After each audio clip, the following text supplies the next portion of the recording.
Why are you here tonight? Are you here because you're tired of your current situation? Maybe you need some help. You want to level up coming into the new year, 2025. It's time. Holy cow. And you know that multifamily is the way to go, but you're not quite sure how to get started.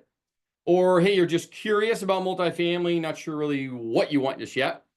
And then you have folks that make decent money. Maybe you have a good W-2 job currently, or you're a business owner, entrepreneur, and you're making pretty good money, but you want more out of life with your kids, time, right? The financial freedom, the generational wealth, everything that everybody talks about. And multifamily is a way that you've heard about, but you just don't know the next steps. Like, how would I do it? Like from step A to step Z. And how could I actually get into, right, an apartment building in the next 90 days if I wanted to? And how could I do it with as little as probably $20,000, $30,000 out of pocket physically?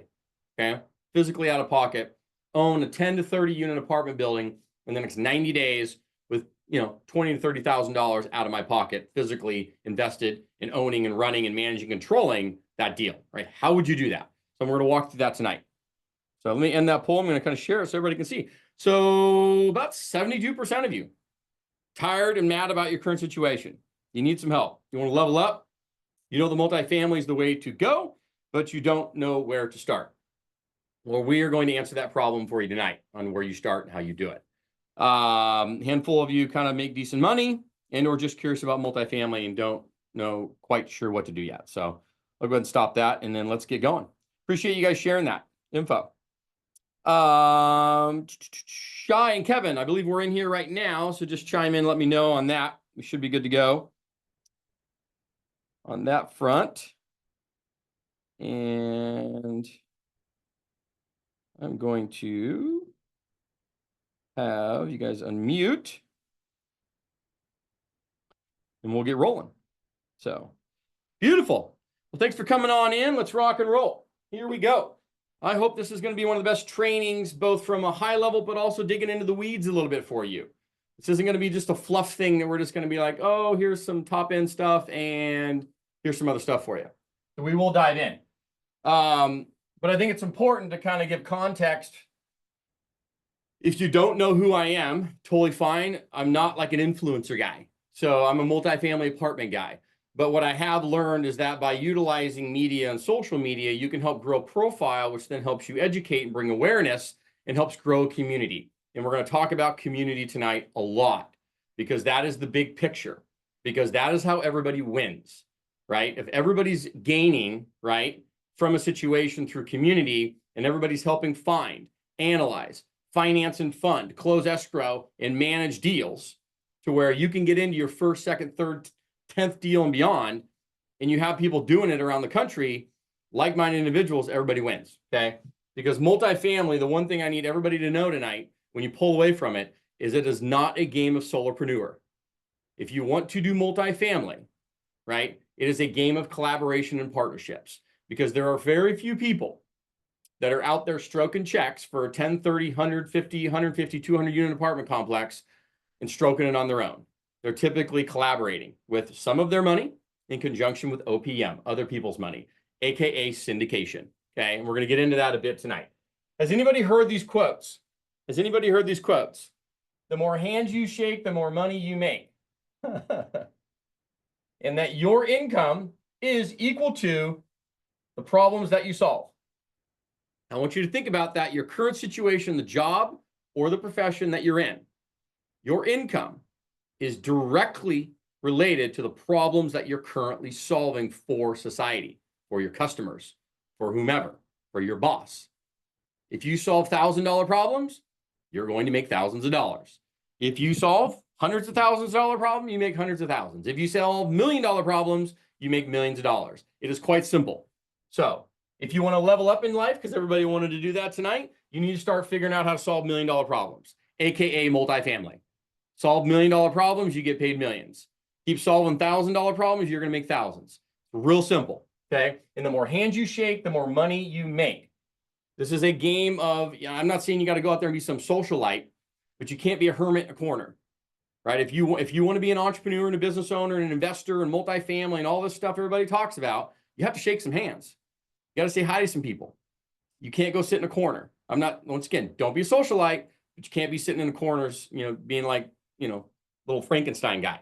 You got to get out there and shake some hands, because the more hands you shake, the more money you make. Does this make sense for everybody?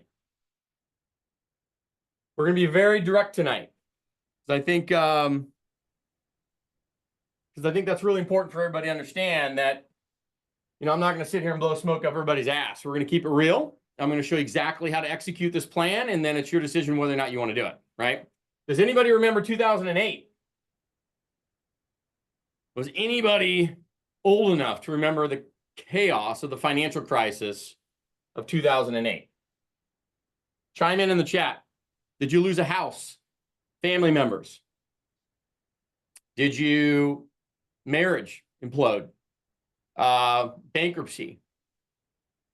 Other things worse than that? I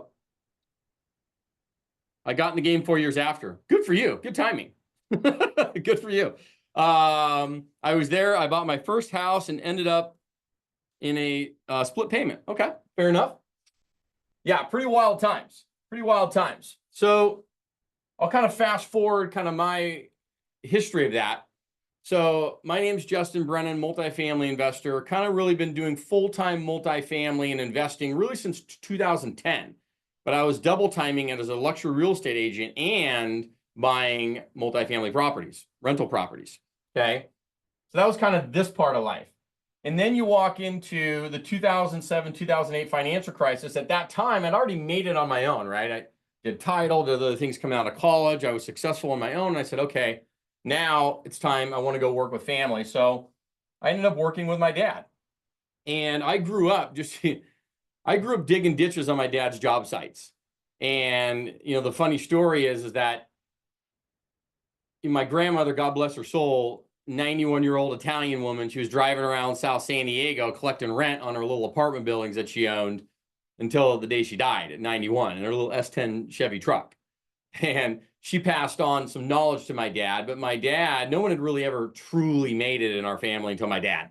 My dad was the transitional character in our family, if you could call it that, where he went zero to hero, right? Had a bad upbringing. Dad died at 3. Stepdad used to beat the crap out of him, went to Vietnam, came back, got into development, construction, brokerage, and real estate, and took it and went zero to hero with it. And, kind of looking at that, he went through multiple market cycles, right? I mean, I think 3 or 4 market cycles before this 2008 financial crisis. So here we are, 2007, 2008, and the collapse. And I'll never forget it. It was April 8th, 2008 at 8:30 something in the morning, a lot of 8s. And my dad walks into my office at that time, sits down, closes the door, and he says, the banks just called and they're shutting down all the loans, construction loans. We had a lot of construction loans out because we were building things. And I said, okay, well, they can't do that. Like, they can't just shut the loans down. And he said, I know, I told them that too. And they said, we don't care, sue us. Everybody knew they were going down. Everybody's going down. So we're going to save shop, sue us, let's have a party. So long story short, his businesses collapsed and he went through a major bankruptcy, and I helped him consolidate all that. But I was able to become an asset manager for a lot of the major banks during this chaotic time of the financial crisis, handling all the foreclosures and REOs for a lot of the major banks around the country at that time. Okay. That's how that background started. Heck, there were stories written about it. I'm going to read some of the questions coming in here. You mean the fake crisis that the banks created to steal people's homes and transfer wealth? Well, yeah, I guess maybe. I'm not going to dig into the details on that, but yeah, it was pretty crazy. You're right. Yeah, there were stories written about it, my dad's BK, et cetera, et cetera.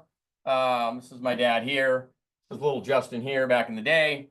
But yeah, you learn a lot of things, you see a lot of things, but they always say, kind of in moments of suffering, greatness can be born, right? In moments of suffering, greatness can be born. So here we are. And so for anybody that tells me you can't start with 1 and go to hero, I'm going to show you exactly what you can do. In 2010, in the midst of the financial crisis, I'm sitting there. I don't have squat to my name. Okay. And this is what you need to understand. In any kind of real estate investing, you're either bringing the check equity or the sweat equity. the check equity or the sweat equity, right? You actually have physical cash and ability to sign on loans, the capital, or the knowledge and the ability and the skill set to go execute, okay? So here we are in 2010. I don't have any money. I'm getting my butt kicked, but I knew we had to buy property. So I went to one of my friends at the time that I'd met in school, and I said, hey, Chris, look, man, you're in tech. You're not getting hammered like me. You have the ability financially to sign on some loans, and you have a little bit of capital to get us started. We talked about doing apartments and rental properties. Like, now's the time. I just know now's the time. We got to buy property. And he said, okay, so I'll help fund it. I'll put the down payment. I'll sign on our first loan. Okay. You be the sweat. So I found the deals. I analyzed them, put them together, right? Property managed them, did everything, all of the sweat equity, the skill set, right? Very valuable to somebody with money. Okay. And we bought a $100,000 condo. This is literally the front door photo of the condo. $100,000 condo in 2010. We put $25,000 down, $75,000 loan. Boom. Okay. Fast forward 8 years later, we had about 20 units and about $3.5 million under our belt. And we thought to ourselves, we'd made it.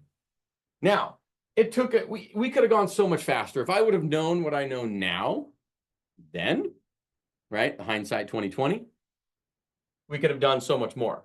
But 8 years to get to that. Okay. And we had duplexes, quads, and some other units and stuff. And we were doing all right. And most of it was with our own money. So, because I never understood this game of OPM, syndicating, using other people's money with my money, raising money with investors. It just scared me. I didn't understand it. I didn't understand how to start it, how to do it right legally, how to actually raise money, the processes of that. So I just didn't touch it, right? Like a lot of people have. Maybe even you tonight here, you like, I don't understand raising money from other people. You have to, I'm telling you right, you have to learn this process. If you want to do real estate, you need to learn to raise money, period. It's not like I may be able to do it. No, you have to do it. If you want to be successful in real estate, you're raising money. Now you need to learn how to do it. We can help you do that. Okay. So here we are, 2018, 20 units, $3.5 million. Fast forward. Okay. This is when I started to learn the game of OPM because we were running out of our own money. And I said, okay, well, like we still want to scale and grow. We want to go big. How do we take the next stages? So I went to a syndication conference. It was actually a Dave Lindahl conference. Does anybody know who Dave Lindahl is? RE mentor. Maybe you've probably seen him stuff online and all that stuff. This was like years ago. Anybody understand knows that. Pretty cool guy. But I went to one of his conferences and I met a bunch of people, brokers, people, all that stuff. It was awesome. But I'm sitting there in the conference going, holy crap. If these people can do it, I sure as you know what can do this. I can pull this off times 10x. So I went home, talked to my business partner. I said, Chris, we are missing the boat. I said, this is not about controlling it with 100% of our money and like thinking we just do it with our own. There's only so far we can go with our own money, right? Capital intensive. We can only go so far. We need to learn the game of OPM. So literally from 2018 to where we're at today in 2024, we went from 20 units to 685 units and $180 million in assets in 5 different states around the country today. And now our goal, right, our BHAG is 10,000 units. Does anybody know what a BHAG is? I'm curious. Do you know what a BHAG is? Chime in the chat if you know what a BHAG is. Super curious. No. Good. You didn't know this was going to be a Tony Robbins inspirational talk tonight, did you? Big, hairy, audacious goal, Teresa. Great last name, by the way. Teresa, great job. Derek, big, hairy, audacious goal. There you go. Rock and roll. So my big, hairy, audacious goal is 10,000 units. Does anybody here do vision letters? This is perfect time to talk about it at the end of the year. A vision letter is a 1-page letter with 3 paragraphs on it. 1 for personal, 1 for professional, and 1 for health, wellness, and spirituality. And you're going to write this letter to yourself in the future tense, as though it is December 31st, 2025. Okay. So I ask you in this chat, I want you to declare it. I want everybody on here to declare it for yourself and for everybody else. How many units, if you can, don't worry about whether it can happen or you believe it can happen or not. I don't give a rat's ass. How many units would you like to have owned by the end of next year, this time, 2025? Chime in the chat. What would it be, right? Whether it's a big, hairy, audacious goal or just a goal. 12 months from now, what does that look like? 300 units, 60 units, 50. Beautiful. 100, Nick. Love it. 50. Teresa, 500. Woo! Let's go win some lotto. Pull that off. No, but you can do it. 1,000 units, 100 units, 100 units, 120, 50, 20. Love it. Okay. Love it. So this is my big, hairy, audacious goal and $1 billion plus in real estate. When I said you don't do this alone and it's not a game of solopreneur, that's exactly what I mean. You do not, this doesn't happen alone. This happens in community. It happens through collaboration. It happens through partnerships. That's how it goes down, okay? So right now we're here and we're headed to there, okay? So about 2 years ago-ish, when I'm out there buying multifamily and everybody's seeing what we're doing and all that stuff, I had a lot of people approaching me asking me, hey, Justin, we see everything you're doing. We love it. Like, can you teach this stuff? And I initially said no, like I said, no, I'm too busy. We're growing. Let's do this. I don't have time to teach it. Like, we're going to go execute. And then we put up some basic courses people could take at their own leisure on demand online, and people loved them. But then people came in closer and they said, Justin, this is all amazing, but like, could you I really want hand-holding, mentorship, collaboration. Like, do you do that? And I said, no, I don't have time for one-on-one mentorships. I'm too busy with it. It doesn't make sense. And then fast forward a little bit further, and I got to thinking, I said,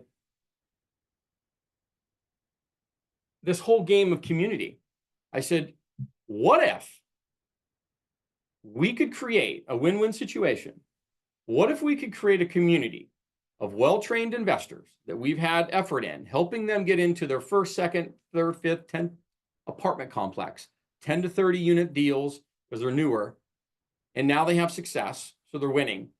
And because of that, they probably want to go a little larger and maybe grow. So then they're probably going to need partners and collaboration to do that. So we could be that alongside them. And then everybody's winning and growing rich and growing their portfolios. And we do that in collaboration where we can help find, analyze, finance and fund, close, and manage deals with community around the country. Because that's a win-win, because that makes sense. That fulfills me, helps people fulfill their dreams. Everybody's making money. I like that idea. So hence Multifamily Schooled.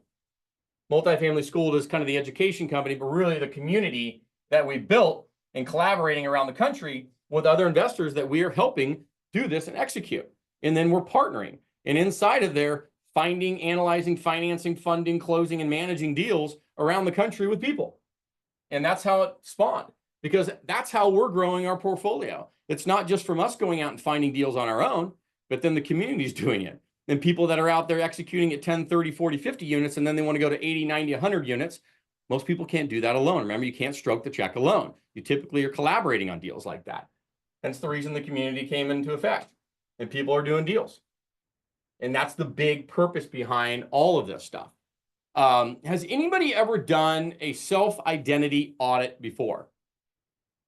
A self-identity audit. Once again, you didn't know this was going to be a Tony Robbins inspirational thing tonight. Have you heard of this before? The 7 mountains that move a nation and inspire people. Has anybody heard of this before? There's 7: sports and culture, family, media, government, business, education, and religion.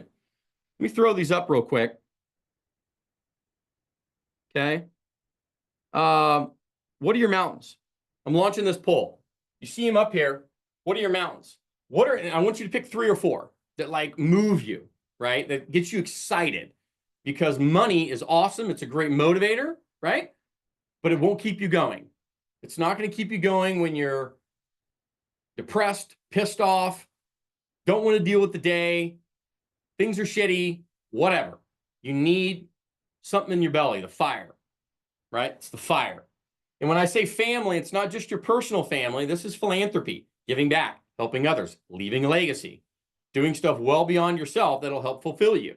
Because if you ask anybody, think about it. How good do you feel when you've helped other people? It fulfills you. It fulfills most people. Like, if you're a genuine soul and you like to see other people happy, not only yourself, but others, you get fulfilled through helping people. That's just a natural instinct in human beings. So awesome. Dude, this is awesome. Thank you, everybody, for chiming in on that poll. I'm going to share the results so you can all see it, okay? So vast majority, family, business, education, got some religion in there, sports and culture. Beautiful. Beautiful. I love it.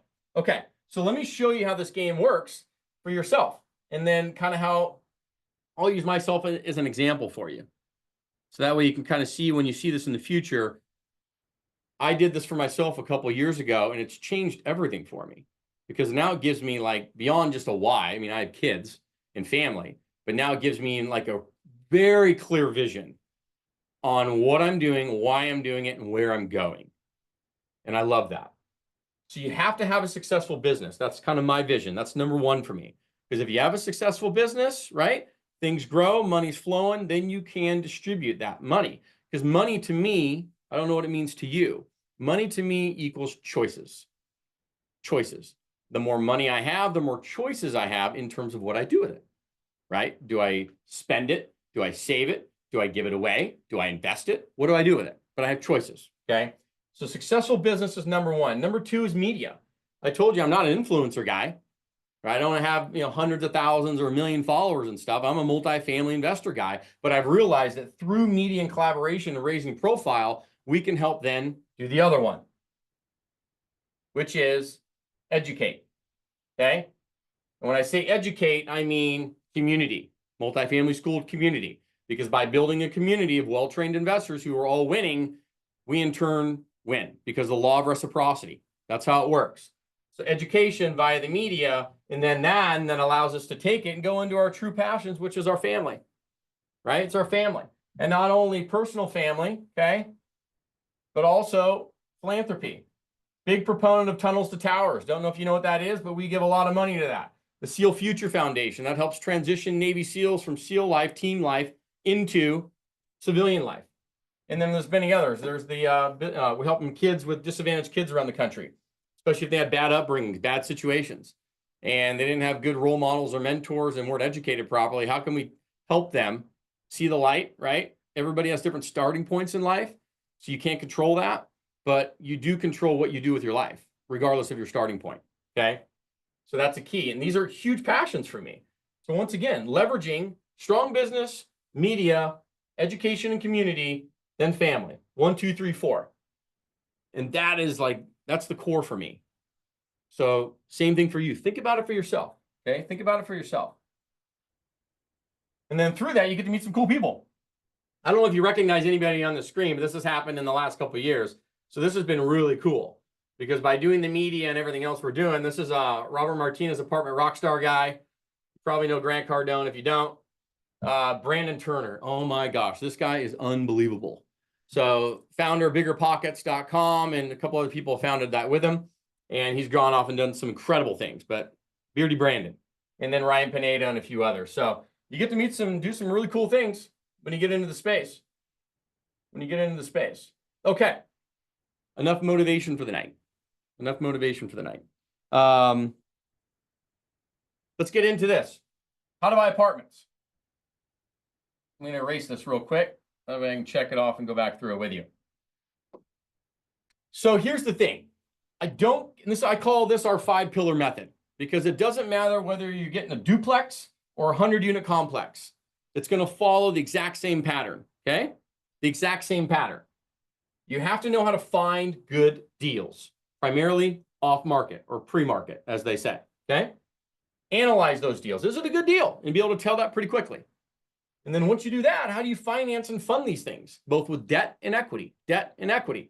Then you move into the closing space. Like, how do I close escrow on this thing correctly, legally, financially, make sure I'm not getting me and my investors and people into a money pit? Like, how do we do this and do it the correct way? Do due diligence, okay? And then manage these things.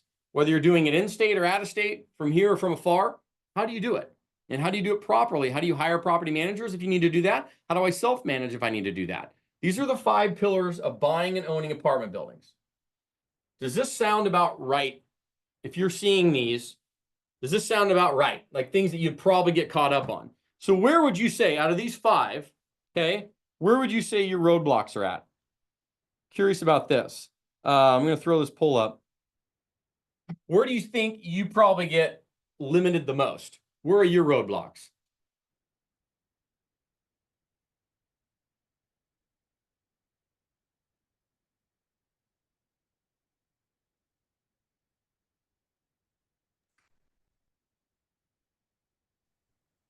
Okay,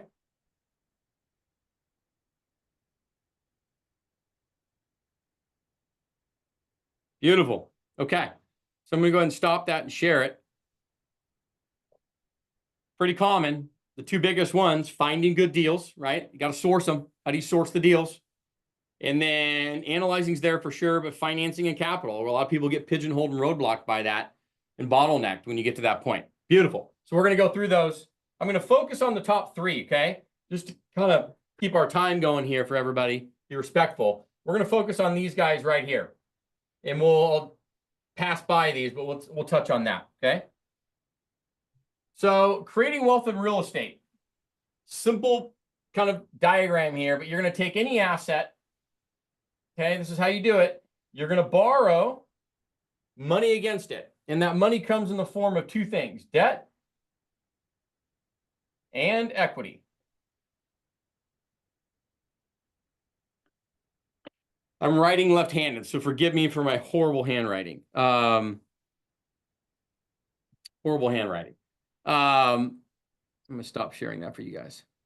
I'm finally getting through rehab and everything. I dislocated my right shoulder here about 2 months ago, 2.5 months ago. And finally, post-surgery, post all that stuff, it's bad. I fractured it, tore it. I mean, it was nasty. But finally got through surgery and we're starting to rehab. So things are slowly moving. So forgive me on the writing. But asset, you're going to borrow good debt against it at a fixed rate, debt equity, okay? OPM as well as bank money. So bank being a lender, OPM being equity, other people's money. You're going to do it to where that property actually cash flows itself. So that way, even from paying all the debt, the monthly servicing on that money, the property still free cash flows into your pocket. And then you allow that thing to appreciate through either raising rents or over time, naturally through the market. And then you do what's called a refinance. And you either pull some cash out or you put better debt on it. One of the two. And then you rinse and you repeat. And that is how you create wealth in real estate. That is how you create wealth in real estate. You have to understand that there's a reason that the IRS, when you take out loans, debt, it's tax-free because you're moving money. It's capitalism, capital. IRS says, hey, if you take out debt, it's tax-free money. So if you do refinancing and you cash out refinance with new debt, it's tax-free money. In your pocket, you go buy other things, grow your wealth. Same thing happens, right? Anytime you're taking out debt, it's tax-free money. It's a loan. Did you know that? And if you don't, you know tonight. So there's good debt and there's bad debt. There's good debt and there's bad debt. Bad debt is consumer debt, credit card debt. When you take out credit cards to go buy stupid shit, like a 65-inch TV on a credit card when you can't really do it. That's bad debt. Good debt is when you take out debt on an appreciating asset. When you go put it into a house, so you flip it or you buy an asset that's appreciating, you go buy an asset that's appreciating at a rate greater than the interest that you're paying, right? So if you're paying an interest of 5%, things appreciating at 8 to 10, good debt. Good debt, okay? That's how you do it. Okay, so why multifamily? Because people ask me this all the time. Is this one of your questions, like why multifamily versus maybe wholesaling, flipping? By the way, they're all good. Versus maybe Airbnb or other commercial assets and other commercial industries and things like that. It's not that there's a right or wrong of any of them, but why multifamily? There's 3 reasons. People need 3 things, okay? They need food, they need water, and they need shelter, right? Food, water, and shelter. And more people tend to rent than they own. So you can buy single-family home rentals, which people do.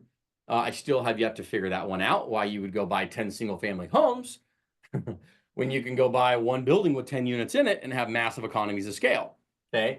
And we're going to talk about that. So why multifamily? You get paid 5 to 8 times throughout the ownership cycle of owning the building. Did you know that? I'm going to get into those. You have the economies of scale. I was just talking about that. Why would you own 10 single-family rentals when I could have one building with 10 units in it and I have one roof?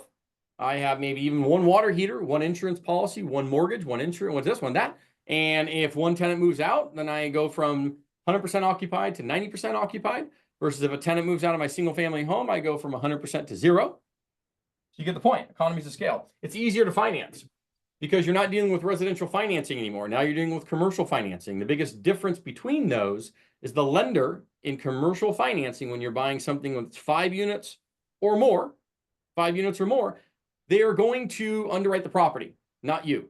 Your credit, your liquidity, your net worth, your underwriting, all that stuff is less important, okay, when you're buying multifamily than it is when you're buying a single family home. Big difference. Because when you buy residential, they're underwriting you personally, which is why they dissect the crap out of you. And you know that if you bought in a home, okay? Generational wealth, we all know this. Pass it on. You know, if you all have children and relatives and family and stuff and people that you work with, the generational wealth side, okay? How are we doing so far? Is this okay? Not so okay? You're getting kind of understanding. We're diving in here right now. So we're gonna get into the nitty gritty. But thumbs up if you like it, thumbs down if I stink. Only thumbs up, okay? That was a rhetorical question. Awesome. Okay, here we go. So finding deals. Remember I said that there are the 5 pillars of buying an apartment building. Number 1 is finding good deals. So how do you find deals? Let me give you a story and explain exactly how this goes down, because there are 2 ways to do it. I should have uncircled this because I was going to ask you a question. You either go direct to the brokers or direct to the sellers. Direct to the brokers or direct to the sellers. Since a lot of people in here are novice, you're newer, you haven't done it before, this is going to be your best approach. Direct to the brokers, because they are the gatekeepers. They're the ones that have access to the deals that make sense. Kevin, was there some questions? I think you were chiming in there. There were some questions or no?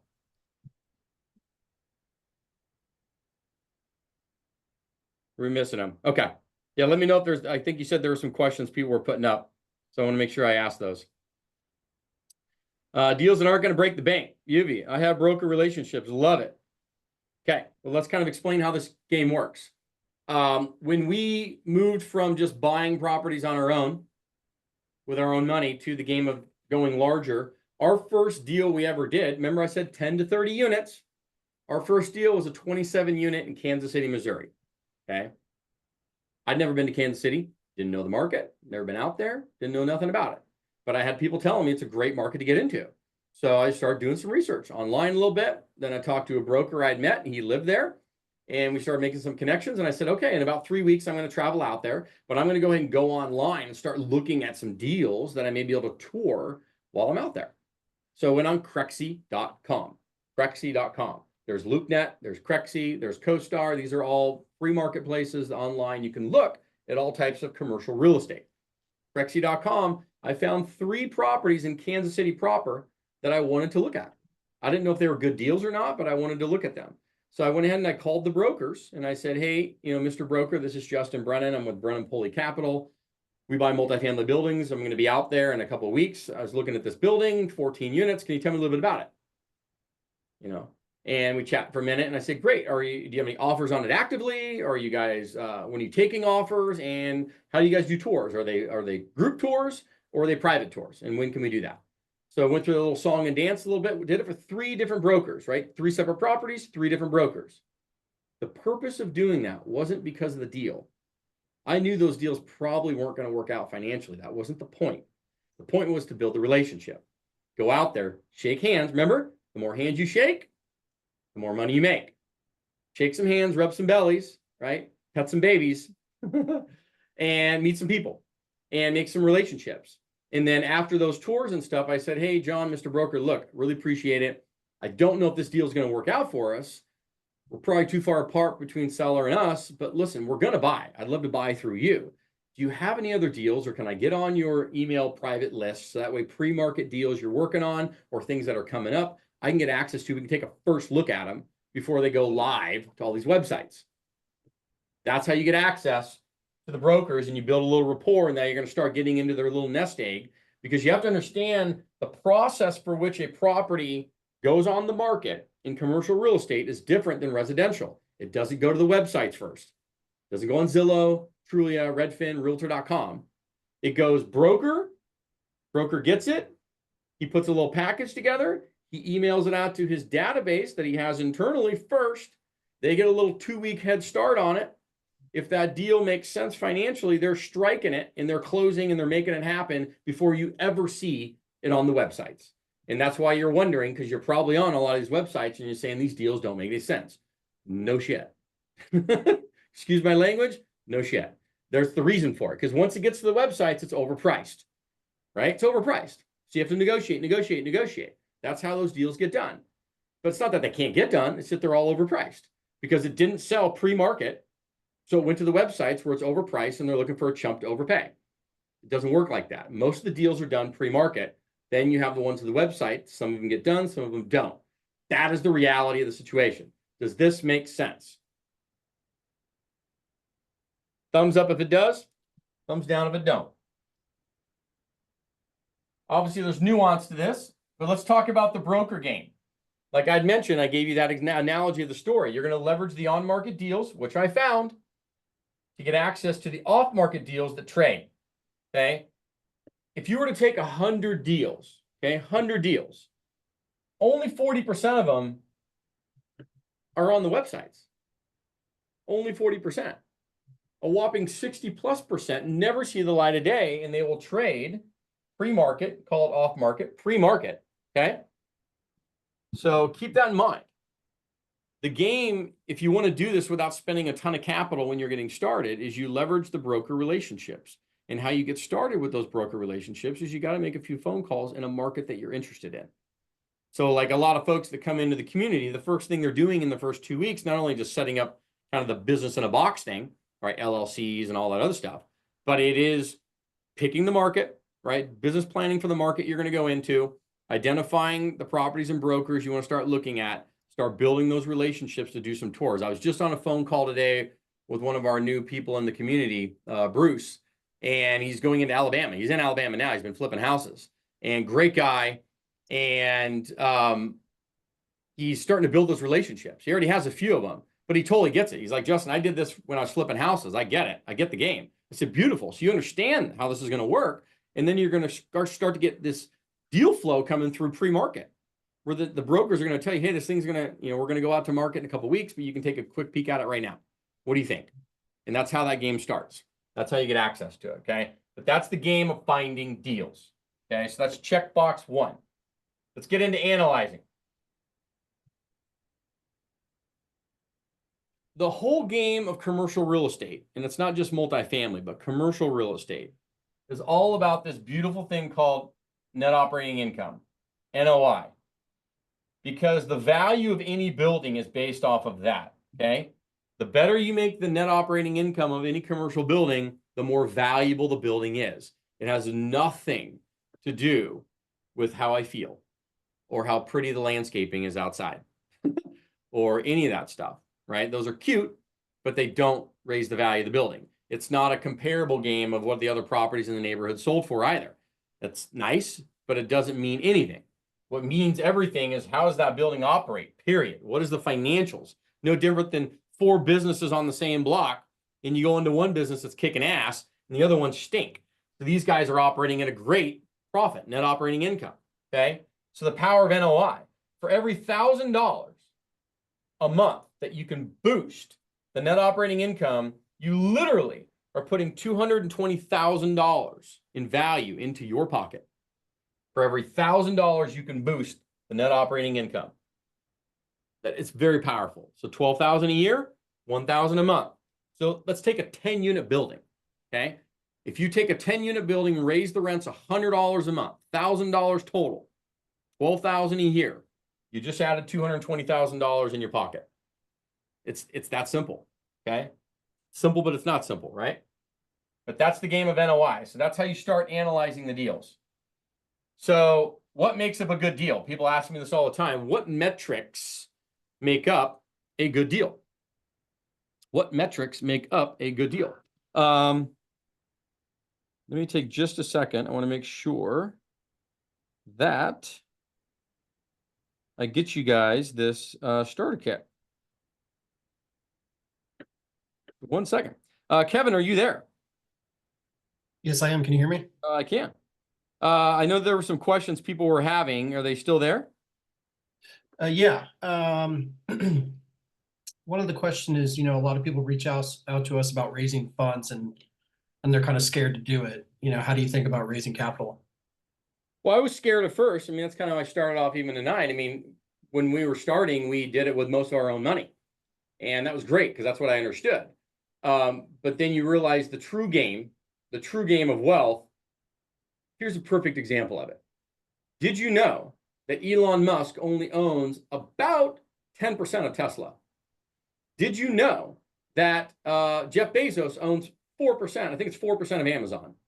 Did you know that the guy that runs NVIDIA, right, the billion-dollar whatever company that with all the AI stuff now too, and owns a very small percentage of those companies because they've leveraged their money with OPM, other people's money, to go scale. So that's in the business world, but it's no different. People that understand growth in business and entrepreneurship understand that in order for you to do this and go, you need to understand the game of OPM. And you need to be okay with leveraging your money, right? Some of your money, you got skin in the game with OPM because other people want to invest.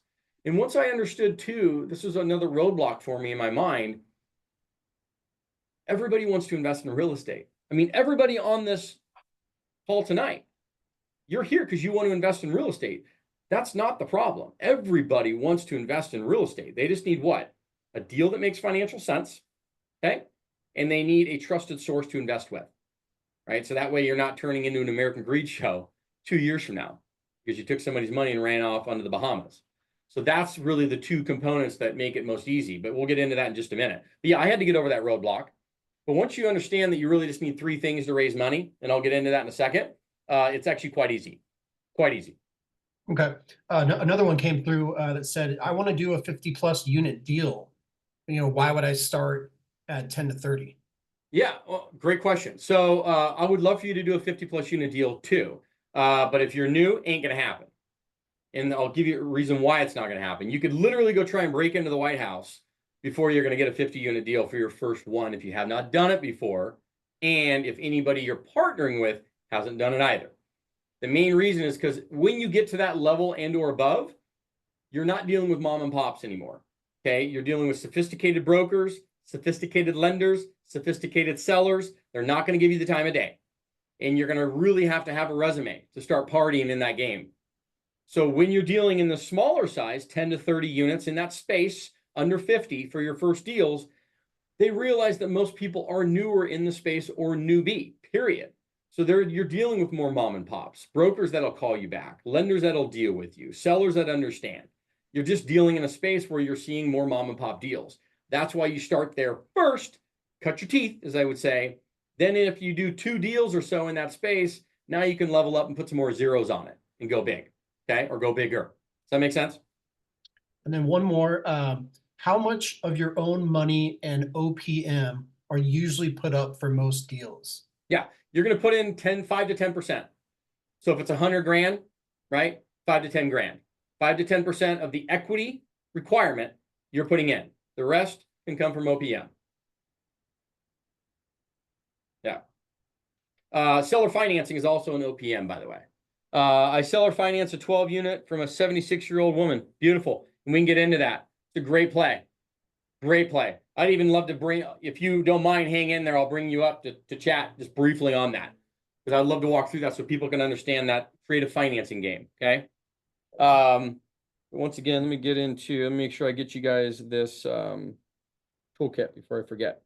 So just for coming in tonight, everybody, FYI, I'm going to send this in the chat message, a link to our free toolkit. So in this toolkit, you're going to get, it's got pitch deck for raising capital, 90-day weekly action guide, emerging markets guide, my 87-page ebook for you for free. It's a little 4-lesson course in there, a deal analyzer, due diligence checklist. You get some virtual tickets to some of our events you can have too. And you'll have private portal access. You can come into our free community. So just for coming in. Thank you. So appreciate everybody coming in and spending a little time with us. Let's keep going. So what makes up a good deal? So we give the deal analyzer that's in that toolkit. Once again, when you click the link, fill out the thing, check your spam email just in case it goes into spam.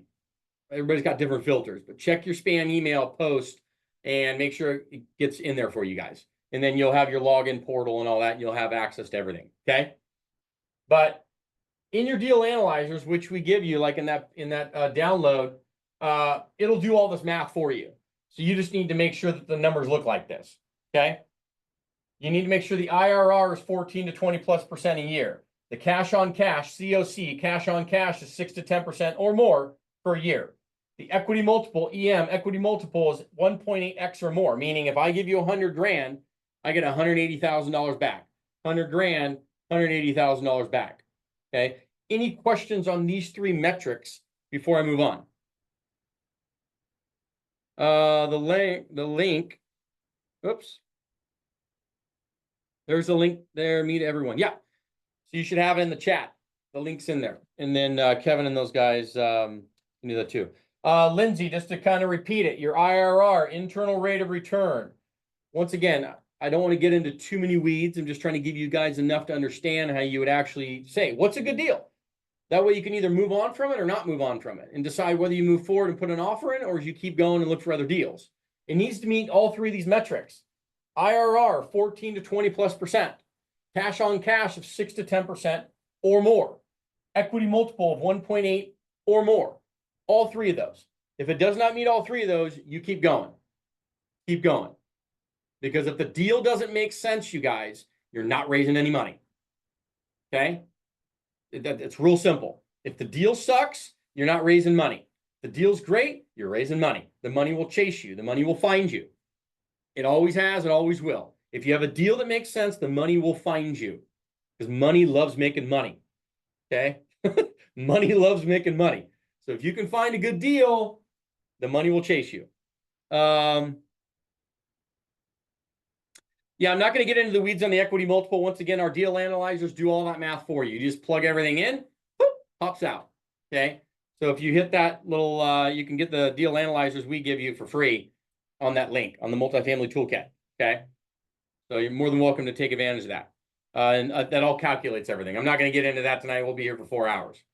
So there's some awesome little simple calculations, but Excel does that for you. Okay? So that is the metrics. So how do you make money in multifamily? Remember I said that you make money 5 to 8 different ways in multifamily and why it's so lucrative to do this? I mean, I don't do this for my health. I mean, I enjoy it. I love doing this, but I do it to make a lot of money. And remember what I said, your income is directly related to what? The problems that you solve. So I am now solving $1 million problems. So do you think I'm going to make $1 million thing? Yeah, that's how it works. If you solve $100,000 problems, you make 100,000. You solve $1,000 problems, you make thousands. Real simple math. So how do you make money in multifamily? Let's go through the steps. You make money through an acquisition fee. So when you syndicate, when you're putting these deals together, when you're finding, analyzing, raising capital, doing all this stuff and putting a deal together for you and other people, OPM, you get an acquisition fee paid at the closing of escrow to you in your pocket, 2 to 3% of the purchase price. I'll get into that in a minute. You get an asset management fee. That's a fee for managing the managers. There's a property management fee that's built into the expenses. There's also an asset management fee that's built into the expenses. You get paid 1 to 2% of the revenue monthly. Then you're going to get a percentage of cash flow, 30 to 40% of the cash flow, 30 to 40% of the profits, 30 to 40% of the tax write-offs. Let's say you're going to do some renovations on the building. You're going to improve through renovations. Well, you're going to get a construction management fee paid monthly, 5 to 8% of the hard cost involved in renovating the building. Then later down the road, you go sell this building for you and your investors. You can get what's called a disposition fee, typically a one-time fee, 0.5 point to 2% of the sales price. Then if you're really, is there anybody here that's really good at finding deals? Like you suck at everything else, but you're really amazing at finding deals. If you are, come into the community because we have buyers for you that'll buy your deals and you can get paid beautifully because you can get paid 1% of the purchase price, plus you can also get a percentage of ownership in the deal. If you're an amazing deal finder and you just don't have the capital or ability to execute, come into the community. We have lots of people for you, okay? Beautiful. Money finds money. That's right. I mean, listen, deal finders are needed. I mean, that's a huge component, right? If you're great at finding deals, but you suck at everything else, it's okay. You are very useful. Very useful. Okay. Very, very, very, very, very, very useful. Okay. Let's keep going. So how does this break down like timeline? So these are the 8 different ways, right? How would that be like broken down in a timeline of a few years? So let's say you buy a building year 0. You're going to get paid, remember the acquisition fee, maybe you get paid a finder's fee, all that stuff right here, year 0. Then you're getting all the monthly cash flows and stuff that are coming out. You can get paid your asset management fees and all that stuff coming out, construction management fees, everything coming out while you're renovating the building. Then you do what's called a refinance. You can do a cash out refinance around year 2 or 3, pull some cash out. Remember, that's tax-free money. IRS loves tax-free stuff. Okay. They give it to you because you're taking on debt, tax-free money. Then you keep going, cash flows, everything's coming out. You're getting all these monthly things coming out every single month. And then your acquisition fee, plus you get your percentage of profits. 5 to 8 different ways. This is how you get rich in multifamily. Not one way. You're not flipping a house and you're waiting for a profit. You're not wholesaling it an assignment fee. You're not getting maybe 2 ways through Airbnbs. You're not getting this over here, this over there. You get 5 to 8 different times you make money in multifamily. So this is how you get rich with multifamily. Okay, it's not a one-way pony show. It's a 5 to 8 pony show. Okay, so that is how that works. That is why it is so awesome to do it and understand it and realize, remember, you either have one of 2 things. You have the check equity or you have the sweat equity. So if you can learn all of this stuff and be very skilled at knowing how to execute, but you don't have a lot of money, beautiful. You're very valuable to somebody with capital. So then it becomes a capital game. And remember, if you find a good deal, the money will find you. It always has, it always will. Okay. So raising money, we talked about this. How do you raise money? There are 3 things you need to raise money. You need a deal that makes financial sense. Here's what makes financial sense. 14 to 20% IRR. Again, 6 to 10% cash on cash or more. 1.8 equity multiple or more. If it meets those metrics, you have a deal that makes financial sense. You can raise money with that. You can raise money with that. Then you need a pitch deck, a good one that explains what the deal is, how much money you're raising, what the property is, what is about projected returns, when do people get their money back, what's the minimum investment to get involved. Okay. The pitch deck I literally just gave to you in that multifamily toolkit for free. So thank you. Come on in and enjoy it. So you got a pitch deck. And then you need a process to bring in the money. So when somebody raises their hand, they said, dude, I love your deal. Pitch deck's awesome. Let's have a conversation. I'm ready to invest $25,000, $50,000, $100,000 with you. Okay. That's how you do that. You need a process when somebody raises their hand to actually take the money from their bank account and put it into the property's bank account. Okay. So the process. Those are from a high level, the things you need to raise money. Now, of course, there's nuance to that. And that's the stuff you have to learn. Remember, check equity or sweat equity. So if you want to learn this stuff and be able to execute it at a high level, it's extremely valuable. You're 50% of the equation. And if you have all the money right now and you don't have the skill sets, if you can learn both, you're like a unicorn, right? You're very, very powerful. If you can have money and have the skill sets, you're unstoppable, okay? Most people have one or the other. They have the capital without the knowledge, or they have the knowledge without the capital. That's typically how that goes down. Let's keep going. Get into raising money a little bit. I'm going to give you an actual kind of case study example, okay? So let's take $1 million deal. Make sure you guys can see this on the screen here real quick. 1 through 6 again. Able to realtors, some of the 1% of my commission. What about the realtor? So the 1% is on top of my, yeah, realtors get paid separately. The brokers in the deal, they're paid separately. Has nothing to do with your fees. Okay. Nothing to do with your fees, Lindsay. And we can't get back into that, William, to see the 1 to 6 again. We do record these things, just FYI. So that will go up on YouTube probably in a week from now. But FYI. So let's take a 10-unit building. Okay, I'm going to give you a perfect case study analysis. 10-unit building, it's $100,000 a unit, so you're buying it for $1 million. How this thing financially breaks down is you're going to go out and you're going to get a 70% loan. $700,000 loan. That's 70% of $1 million. Now you have equity, right? A down payment amount remaining of 300 grand. In terms of that money coming in, remember you were asking me, what is the percentage that people typically bring in of their own money? 5 to 10% of the equity requirement. So if the equity requirement is 300 grand, what is 5 to 10% of that? Let's take 10% is 30 grand. So you're going to bring in 30 grand. That's from you. That's from you. Now remember, you also get what? An acquisition fee. So 30 grand's going in, but 20 to 30K is also coming out the day you close escrow. So let's presume it's 20K and you put 30K in. You're getting a $20,000 acquisition fee. You're putting 30,000 in the deal. What is that delta? $10,000. So I want you to picture this for a moment. You now are the general partner, owner, controller of a 10-unit, $1 million apartment building in whatever city, state you want to talk about for $10,000 out of pocket. And I'm dead serious about this. This is not unique. It's not unique. I'm going to show you an exact deal that I did too. Okay. And give you another example. So now you have $270,000 left over that you need to find. You need to find. And actually, this would be a good time to bring you up. Okay. Where are you? I don't even want to say your name. Spankin. Hold on. Can I bring you up and have you talk about your seller financing deal? I'd be very curious because that's one way for raising OPM.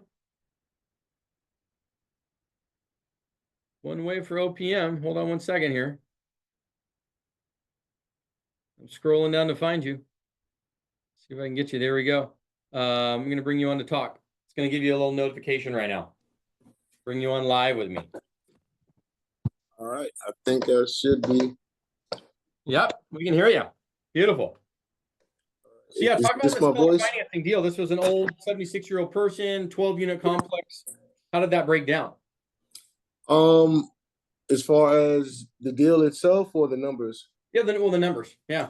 Yeah, well, it was kind of weird. I did mailers to get the deal, and the lady wanted $150,000. So it was 2 buildings. 12 units? Correct. So it was 2 buildings, 6 units each building. Okay. Was that the total price of 12 units? Was the total price $150,000. Where is this located at? North Wilkesboro, North Carolina. Wow. That is... Small town. Okay.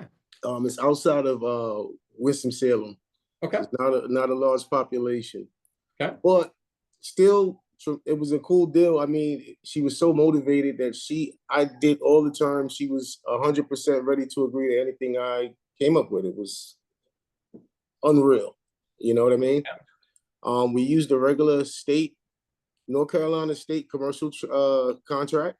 Okay. Wrote out the terms on that. She signed, I signed. We sent it to the attorney. The attorney closed. I closed in July, and I had property management. The whole thing, or financed 100%. The only thing I came out of pocket on closing was $253 for closing costs. Okay. And so that I mean, your deal is better than anything I'm even breaking down. That was people told me that was like a once in a lifetime type of deal. You don't find those. Yeah, I mean, because usually they're going to want some money down, even if they sell or finance. No different than this, right? Let's say that perfect example is, let's say that I got a $700,000 loan, so we have $300,000 left over, and I went to the seller and I said, "Hey, seller, I'm going to bring in 30K. Can you seller finance, right? As a partner or whatever it is, 270K." So that's the way to OPM other people's money, but it's the seller financing deal, right? Correct. That's one option. Another option is to go out to 3 to 5, 7 friends of yours and get a few, 25,000 here, 50,000 there, 25,000. You'll have about 5 to 7 people, and you'll have that raised. If it's once again, if it's a deal that makes financial sense, you have a pitch deck that explains it, right? And you have a process when people raise their hand and say, "I'm interested." Those 3 categories, and if you can do that, you'll raise the money. Okay, you'll raise the money. It's not that hard to raise money when you have a deal that makes sense. It's hard to raise money when your deal sucks. It's that simple, but it's, that's really what it comes down to. Perfect. Well, yeah, thanks for sharing. Yeah, sure. Thank you for having me on. You bet.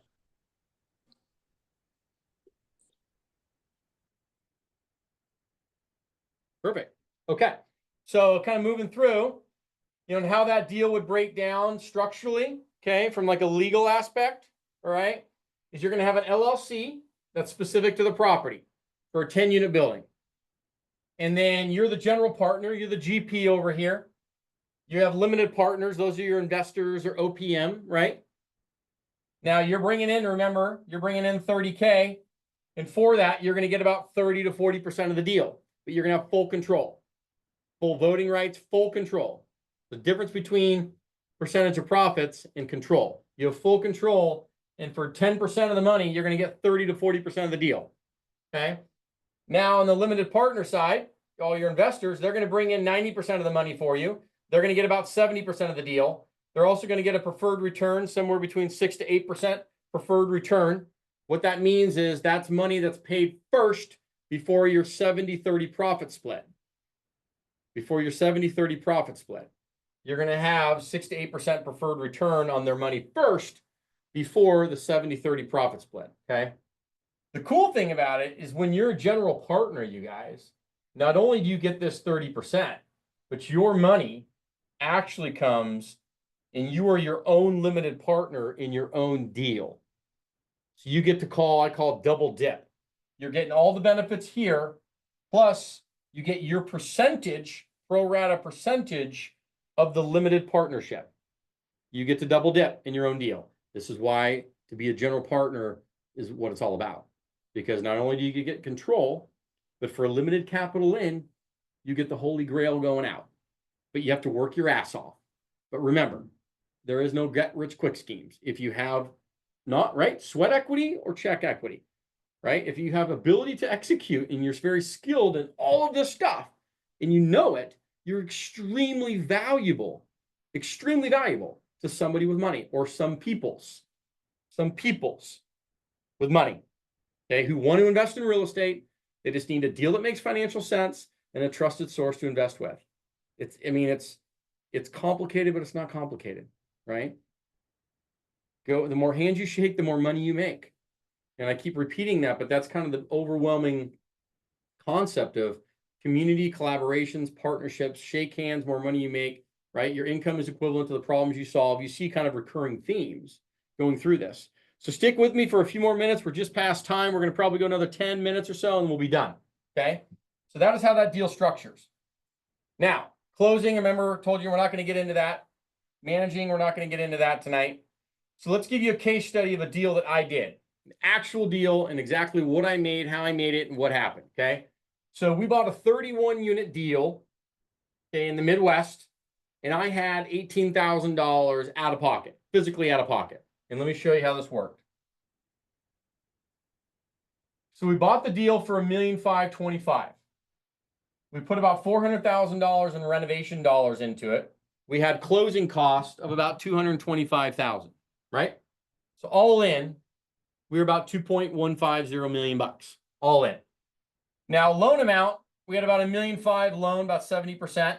We brought in around $645,000 in equity, of which I brought in about 10%, right? 10% game, about 64 grand.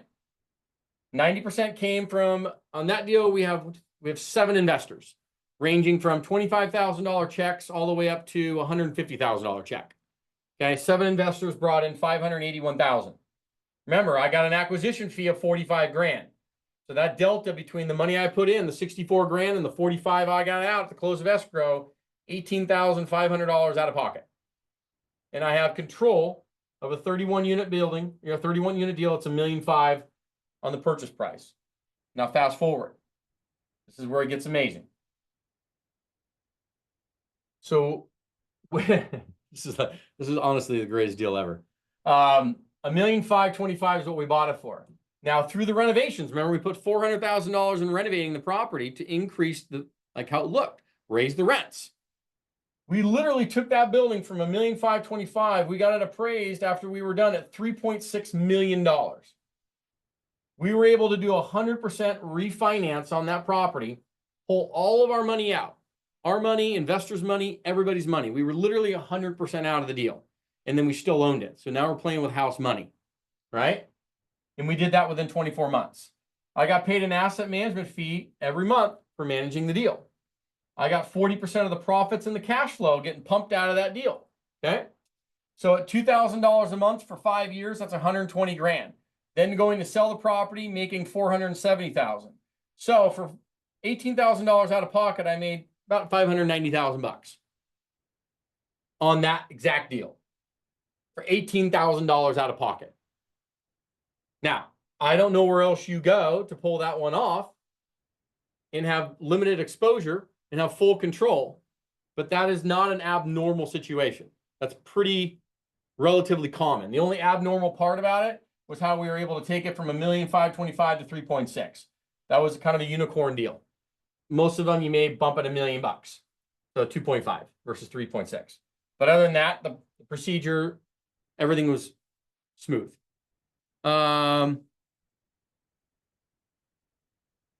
Need a new friend.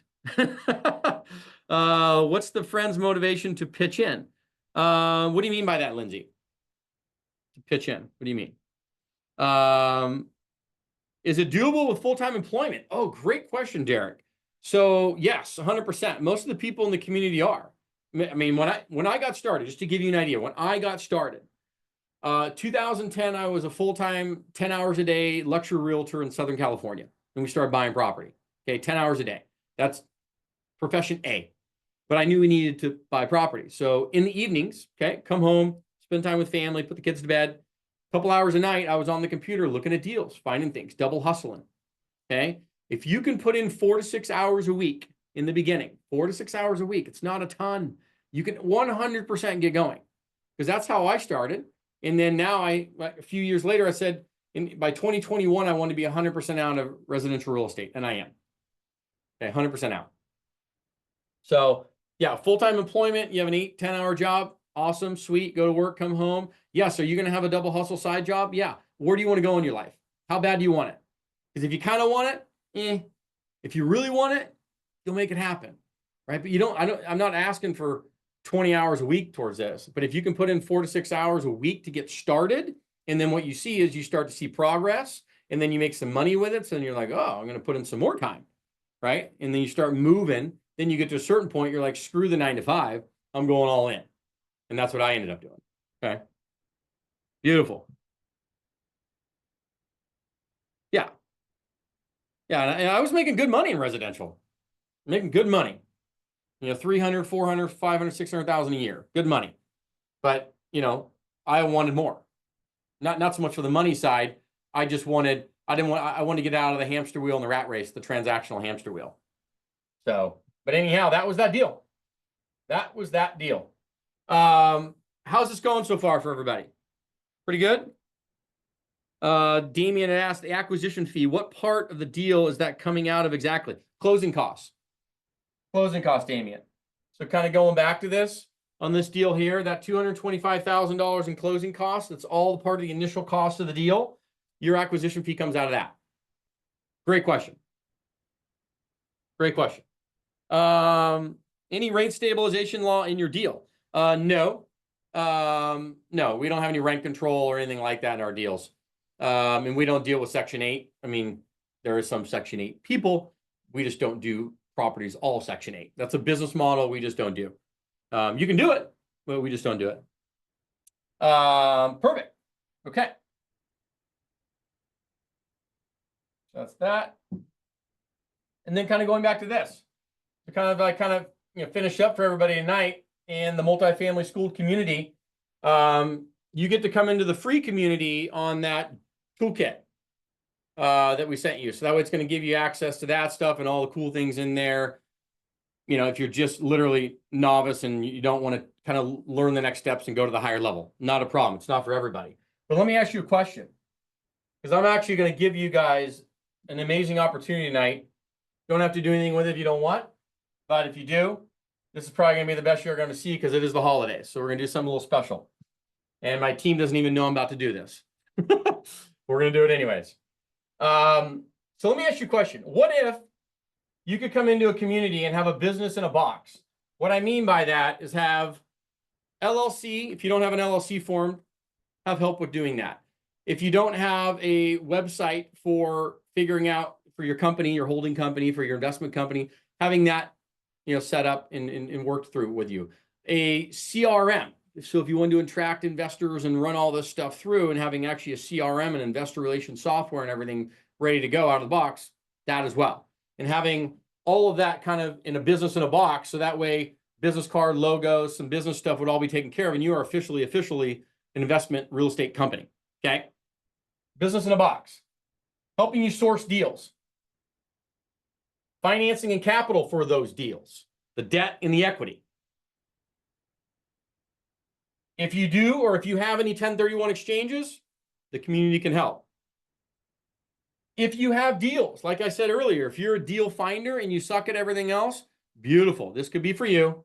Because there's a lot of people that are buying deals in the community. So if you're a deal finder and you can find off-market, pre-market deals, by all means, you're very, very, very valuable. Okay? And have me actually be the one that coaches and mentors you, not random hired coaches. Okay? And there's a really specific reason for that.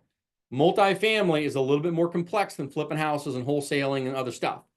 I see too many programs or whatever it is out there that they have hired students or some random hired coaches or people who aren't actually in the market doing it every day, teaching. And they've maybe done one deal, or they don't do any deals. And they're trying to teach people how to execute when they're not even doing it themselves. I don't understand that. It doesn't work. You need people that are in it, that understand the nuance every day and are actively involved. Remember, I have a vested interest because I'm trying to go to 10,000 units. So the more successful the community is, how do you think we become? All right, everybody. Thanks so much. Have a great evening, West Coasters. I know it's 10:42 for you out there, so get some sleep. And we will see you in, hopefully, the community. So thanks so much. Take care.